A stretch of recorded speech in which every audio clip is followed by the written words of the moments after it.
welcome to my first vlog. If you're new here, my name is Kay. I'm a 26-year-old pilot. I live in Houston, Texas, and I fly my own airplane. Today I'm going on a trip and I wanted to bring you guys with me, so let's finish packing up and get out of here. So first things first, I went ahead and opened up ForeFlight. That's the app I use on my iPad. And I'm just checking to make sure I have all of my downloads complete. So I have all of my approach plates and anything else I might need. I'm also showing you guys here, this is where I get my frequencies whenever I travel to a different airport. You can see departures, arrivals, and approaches on here as well, which is super nice.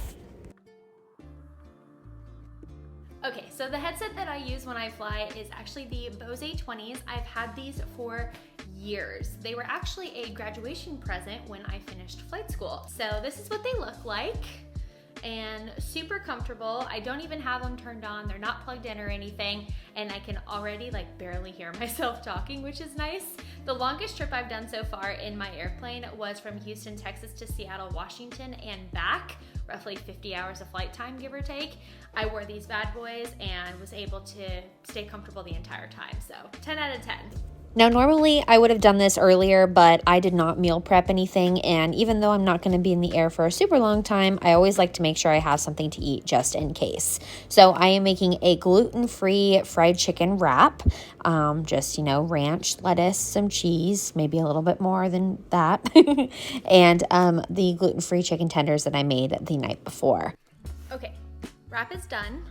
I'm taking one of these cottage cheeses. It also has strawberries on top, lots of protein, an emergency gluten-free mac and cheese just in case, a chocolate protein bar, a peanuts, dark chocolate, and flavored almonds, chewy protein bar, a Bobo strawberry stuffed oat muffin, and some nuts just in case. So we are good.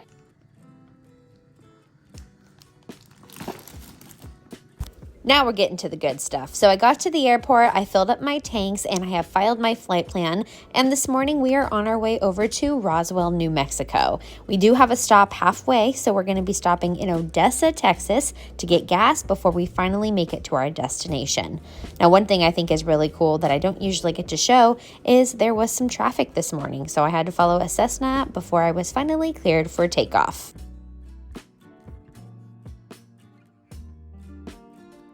It turned out to be a beautiful day to fly. I was rocking an airspeed of about 130 miles per hour. Yes, my airplane is configured in miles per hour. Don't ask me why. And then I made some radio calls. Good morning, approach Cherokee 773 in November. It's checking in at 6,000. November 773, 8 November, forward center, Midland altimeter 3002. 3002, 3 in November, thank you. Roughly 3.5 hours later, I landed in Odessa, Texas, runway 16, because the winds were coming from 170, so it wasn't too bad. I floated a little bit more than I wanted, but overall was happy with the landing, and then this happened. Hey guys, so I just landed in Odessa, Texas. This is actually where I'm stopping to get fuel.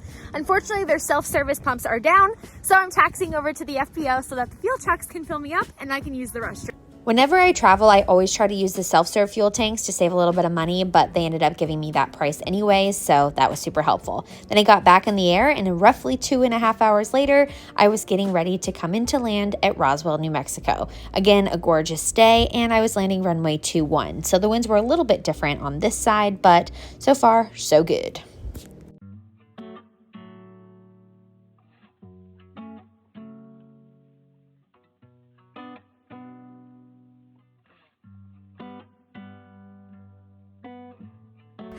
Alright guys, we made it to Roswell, and I'm just fascinated by all the airplanes. We don't even need to see the alien stuff. Let's just go tour these bad boys.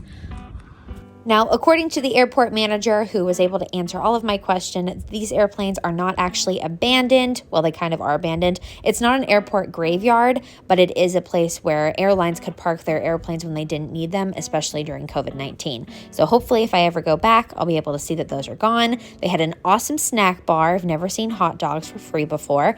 And I stayed at the Fairfield Inn and Suites. I actually got a rental car because I thought I was going to be doing a lot more driving, but that didn't really work out. Okay. As you can probably tell, I am checked into my hotel room. I freshened up a little bit, and now I'm ready to go walk around downtown. Okay, so I'm in Roswell, New Mexico, and Little Red is tied down, but we're going to call and see if we can put her into the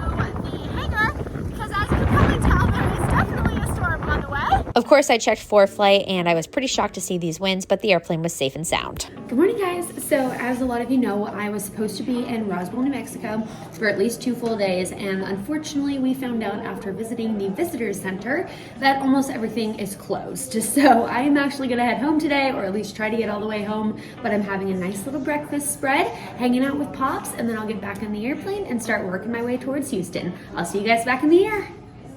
After dropping off the rental car, I got back to the airport to see them pulling out Little Red out of the hangar, and I was on my way back home to Houston when Pops had a great idea that maybe we should check out San Antonio Riverwalk instead. So we landed at some random airport in the middle of nowhere. There was literally nothing to do, but the gas was cheap and it was a good safe place for us to stop halfway to San Antonio. Okay, so we just landed at a really random airport just to get gas so that we can continue on to San Antonio. As you can probably tell, it's a little windy out here, so nobody is allowed to make fun of my landing, but I actually thought it was pretty darn good. So we're gonna fill up really quick. There's Pops, and then we're getting back in the sky. Whenever I landed a new airport, I always like to at least go and take a look at their FBO, fixed base operator, for my non-pilots that might be watching this. So I opened a very squeaky gate. I muted that for you. You're welcome. And here it was. Nice, safe place. If the weather moved in, we would have been able to hunker down in here. I didn't see any vending machines though, so I'm really glad that we didn't get stuck. Here I am just sumping my fuel, making sure blue in color, no dirt, no water, a quick pre-flight. I did a full pre-flight, but I wanted you guys to see what it looks like to walk around the airplane, and then it was time to get back in the air. At this point, clouds were really starting to move in quite a bit, so I was trying to decide if I needed to shoot an instrument approach to come into land, and I did decide to, but as soon as I got below the clouds, I really didn't need to. And fun fact, I was about 2 miles away from landing and they canceled my landing clearance to let a United jet land in front of me. So if you've ever wondered how big San Antonio International Airport is, especially in a small airplane like mine, that should tell you something. It was a little bit windy, but I felt confident with my landing, got in an Uber, and finally made it down to Riverwalk. I grabbed a quick lunch at an Irish pub, which I love doing, got lots of steps, beautiful scenery, got to meet a ton of incredible people, hear some fun stories, and for dinner, I went to none other than Dick's. I always find it so funny to hear what they have to say, and it was really nice because it wasn't super busy. I made a new friend, got a good night's sleep, and the next morning got back to the airport. The FBO was completely empty, so this was Millionaire's FBO, a little bit different than the one we saw earlier, and now I'm just going to get the airplane ready to go once again. Overall, this was a total blast. I was only gone for 2 nights, but I'm definitely hoping to go back soon.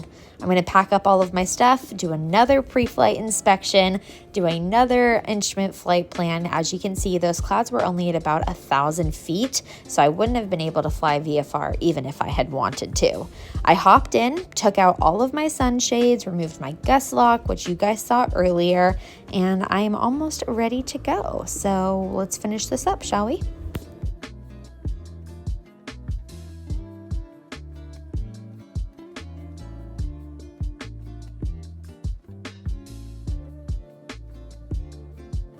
We're officially on the runway. I just got my clearance, so I am taking off. I am going to be flying pretty much directly into those clouds, but I don't anticipate I'm going to be in them for too long. However, I don't really mind if I am anyways, because I love flying in the clouds. It's kind of my favorite part about being a pilot.